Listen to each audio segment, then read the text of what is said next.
Pernah nggak kamu merasa seolah dunia ini lagi memunggungi kamu? Hidup rasanya stuck di tempat yang sama, nggak ada kemajuan, dan setiap hari terasa seperti pengulangan yang membosankan.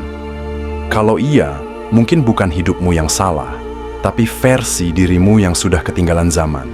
Sama seperti aplikasi yang butuh pembaruan supaya tetap bekerja optimal, hidupmu juga butuh upgrade. Dan kabar baiknya, upgrade ini nggak butuh uang banyak atau alat canggih.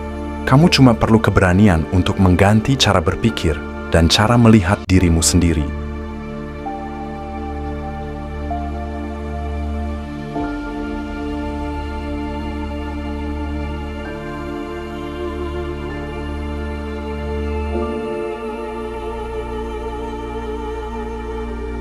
Bayangkan ini, kamu adalah brand.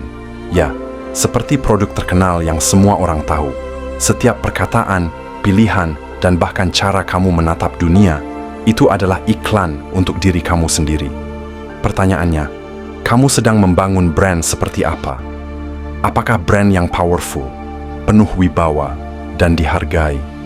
Atau brand yang terus membatasi diri karena keyakinan lama yang enggak relevan? Hari ini, aku mau ajak kamu melakukan rebranding total, supaya orang lain, bahkan dunia, melihatmu dengan kacamata baru. Tapi yang paling penting, kamu sendiri melihat dirimu dengan cara baru. Kita mulai dengan langkah pertama, membongkar keyakinan lama yang membatasi.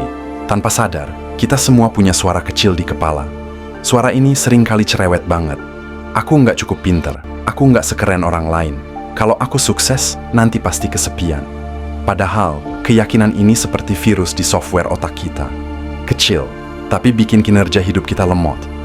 Jadi langkah pertama adalah menghapus bug itu. Tulis di kertas, keyakinan apa yang selama ini menghambatku. Bisa soal uang, cinta, pekerjaan, atau tentang harga dirimu sendiri. Lalu pertanyakan semuanya. Apakah ini fakta atau cuma cerita lama yang aku percaya? Banyak dari kita percaya hal-hal negatif karena mendengar cerita yang diulang sejak kecil. Orang kaya pasti sombong, perempuan cantik itu jahat, orang sukses pasti nggak bahagia. Coba deh kamu balik logikanya. Nyatanya, ada banyak orang kaya yang dermawan, ada orang cantik yang rendah hati, ada orang sukses yang hidupnya damai. Jadi, saatnya kamu mengganti narasi hidupmu. Contoh kecil, daripada bilang aku pemalu, ganti dengan aku sedang belajar percaya diri.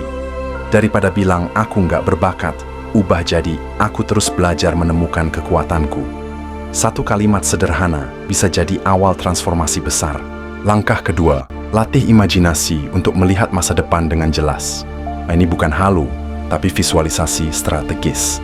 Semua orang hebat, dari atlet sampai pengusaha besar, punya kemampuan melihat masa depan seolah itu sudah nyata. Jadi, kalau kamu mau masa depan yang berbeda, bayangkan dulu rasanya seperti apa. Contoh, bayangkan kamu sudah punya bisnis bernilai miliaran. Rasakan atmosfer kantormu, energi timmu, bahkan bau kopi di meja kerjamu. Katakan, aku sedang membangun bisnis global yang memberi dampak besar. Jangan cuma berkata, suatu hari aku akan, tapi katakan, sekarang aku sedang. Karena semakin sering kamu membayangkannya, semakin otakmu percaya bahwa itu mungkin. Jangan lupa, fokus pada alasan besar. Why, bukan how. Kenapa aku mau punya hidup yang lebih baik? Apakah untuk membahagiakan keluarga? Membuktikan pada diriku bahwa aku bisa? Atau karena aku ingin menciptakan dampak positif untuk dunia? Kalau why-mu jelas, how akan datang dengan sendirinya. Semesta selalu punya cara. Langkah ketiga, ubah identitas dulu, hasil akan menyusul. Banyak orang salah urut. Mereka bilang, kalau aku punya uang, aku bisa mulai bisnis. Baru deh aku jadi pengusaha. Padahal harusnya dibalik. Aku dulu lakukan, baru aku punya. Kalau kamu mau jadi pengusaha sukses, mulailah berpikir, bertindak, dan bersikap seperti pengusaha sukses sekarang juga. Kamu bisa tulis afirmasi seperti, aku adalah pemimpin yang menginspirasi dan bijaksana. Meskipun sekarang kamu masih kerja sendirian di kamar, lakukan terus sampai kamu merasa itu nyata. Bahasa punya kekuatan besar. Kalau kamu terus bilang aku ini boros, otakmu akan cari bukti untuk membenarkan itu.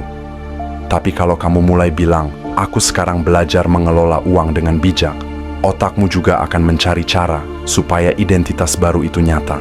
Tanyakan ke diri sendiri, siapa aku yang mampu mewujudkan impian ini? Bukan cuman apa yang harus kulakukan, tapi siapa yang harus aku jadi? Saat identitasmu berubah, hidupmu otomatis ikut berubah. Langkah keempat, cintai prosesnya. Hasil besar itu bonus. Kalau kamu hanya fokus pada hasil, kamu akan cepat lelah dan menyerah. Tapi kalau kamu jatuh cinta pada prosesnya, setiap langkah kecil, setiap tantangan, kamu akan terus bergerak maju tanpa disuruh. Lihat para atlet dunia. Mereka juara bukan karena hasil akhir, tapi karena mereka mencintai setiap sesi latihan, bahkan yang paling melelahkan. Dan kamu bisa melakukan hal yang sama. Tanya pada diri sendiri setiap malam, hari ini, apa aku jadi lebih baik dari kemarin? Proses itu bukan hukuman, tapi hadiah. Hadiah yang membentuk mental, kesabaran, dan daya juangmu. Jadi, jangan cuma cari jalan pintas. Hadapi rasa sakit, hadapi rasa bosan, karena di sanalah karakter dibentuk. Percayalah, ketika kamu benar-benar berubah di dalam, dunia luar nggak punya pilihan selain ikut berubah. Sekarang aku mau tanya, kapan terakhir kali kamu percaya penuh pada dirimu sendiri? Kapan terakhir kali kamu lihat ke cermin dan bilang, aku pantas punya hidup hebat? Jangan tunggu dunia mengakuimu, kamu dulu yang harus mengakui dirimu sendiri. Mulai hari ini, tanamkan kata-kata ini. Aku bukan orang yang sama seperti kemarin. Aku lebih kuat, lebih bijak, dan aku layak untuk menang. Dan saat kamu berani rebranding diri, percaya deh, dunia akan ikut berubah hanya karena kehadiranmu. Terima kasih sudah nonton video ini sampai habis. Kalau ini menyentuh hati kamu, klik tombol like, tulis di komentar, aku siap berubah, dan bagikan ke orang-orang yang butuh pesan ini. Sampai ketemu di video berikutnya, dan ingat, hidupmu bisa berubah mulai dari cara kamu memandang dirimu sendiri.